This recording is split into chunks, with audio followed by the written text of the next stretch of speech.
selamat pagi teman-teman semuanya. Oke, mungkin sebelum memulai seminar kita pada pagi hari ini, ada baiknya ditanyain kabar, boleh kali ya?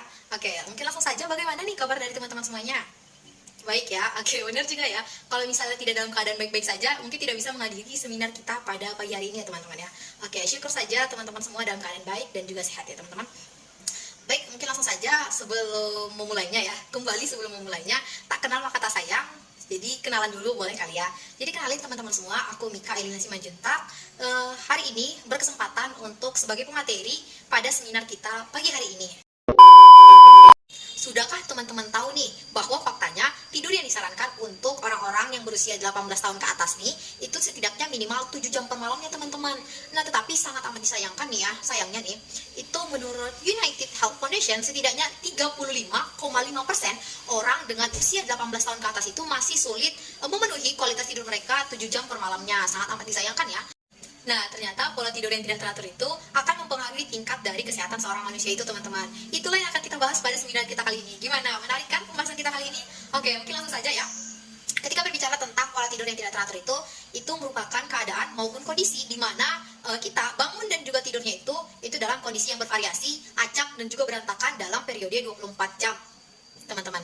Nah, ketika memang pola tidur itu tidak teratur, pastinya itu disebabkan oleh beberapa hal.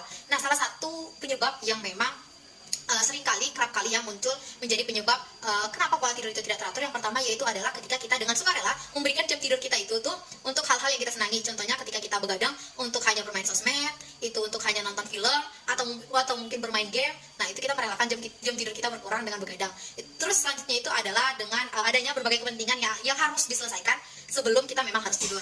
Jadi itu ketika dimana kita harus menyelesaikan deadline dari pekerjaan kita, tugas kita, apa yang memang deadline-nya itu di depan mata yang membuat kita mau tidak mau harus merelakan jam tidur kita itu berkurang sehingga kita harus begadang. Nah, selanjutnya itu adalah dari kesehatan kita pribadi ketika dimana kita mengalami kondisi yang membuat kita terpaksa harus begadang. Itu contohnya seperti kita mengalami insomnia ya. Jadi ketika kita mengalaminya, yang mau tidak mau, terpaksa tidak terpaksa, kita harus begadang gitu. Nah, selain daripada penyebabnya tadi, pastinya kalau ada penyebab pasti ada dampaknya. Nah, salah satunya beberapa dampak yang kerap kali muncul juga ketika kita mengalami pola tidur yang tidak teratur itu. Yang pertama itu adalah mempengaruhi perilaku dan juga tingkah laku kita, dimana kita memang jadi mudah cemas gitu ya, motivasi kita itu jadi berkurang, pikiran kita itu juga berkelana gitu ya teman-teman. Itu contoh nyatanya. Terus yang kedua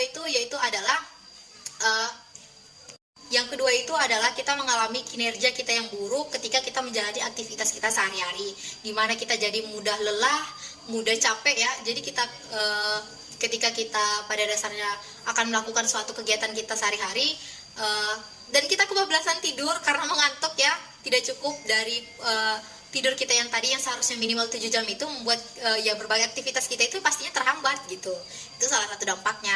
Terus yang terakhir yang pasti itu berdampak pada kesehatan kita. Kita jadi gampang sakit, asam lambung naik, jadi matanya merah, terus ada lingkaran hitam, mudah lelah gitu. Itu merupakan dampak nyatanya pada kesehatan kita. Nah, ketika tadi kita sudah membahas penyebab, dampaknya pastinya ada nih ya, apa sih kira-kira hal-hal yang bisa kita lakukan untuk meminimalisir perilaku kita yang buruk terhadap pola tidur yang tidak teratur itu ya teman-teman. Oke, mungkin beberapa hal yang bisa kita lakukan itu yaitu adalah dengan membuat jadwal tidur kita yang konsisten dan juga teratur. Jadi ketika kita misalnya kita harus membuat nih, kita bangun jam berapa, kita tidurnya jam berapa di malam hari, nah bangunnya nanti jam berapa gitu di pagi harinya. Begitu juga di hari selanjutnya, tidurnya jam berapa, bangunnya juga jam berapa. Kalau tidur jam 10 contohnya, ya kita harus bangun di jam 5. Begitulah diterapkan di hari selanjutnya. Jadi kita konsisten untuk tidur jam berapa, bangunnya juga jam berapa, tersistematis gitu. Terus yang kedua yaitu adalah perhatikan pola makan dan juga pola minum teman-teman. Apa yang teman-teman minum sebelum tidur, ketika sore menjelang malam, itu apa yang teman-teman makan maupun minum. Itu seperti kalau bisa kurangi makanan yang pedas, makanan dengan tingkat gula yang tinggi, kurangi minum-minuman kafein seperti kopi dan juga teh. Selanjutnya yang terakhir yaitu adalah mungkin dengan mengatur pencahayaan ruangan teman-teman tidur.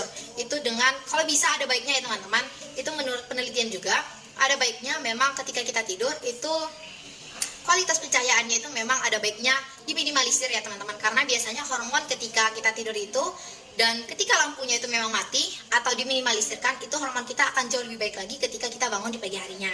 Nah, jadi ayo nih buat teman-teman yang masih mengalami pola tidur tidak teratur, ayo mulai sekarang jaga pola tidurnya dengan tidur tepat waktu ya teman-teman. Karena ada pepatah yang mengatakan nih, lebih baik mencegah daripada mengobati. Lebih baik tidur dengan teratur daripada dampaknya akan menyulitkan kita di masa yang akan datang. Jadi kalau bukan kita yang bertanggung jawab pada kesehatan diri kita sendiri, siapa lagi? Sayangi diri dengan hidup sehat dan dimulai dengan tidur yang teratur. Mungkin sekian dari seminar yang bisa saya berikan buat teman-teman semuanya. Semoga ini membuat teman-teman terbuka terhadap pola tidur yang tidak teratur itu mempengaruhi tingkat kesehatan kita semua sebagai manusia. Bye, sampai jumpa di seminar selanjutnya.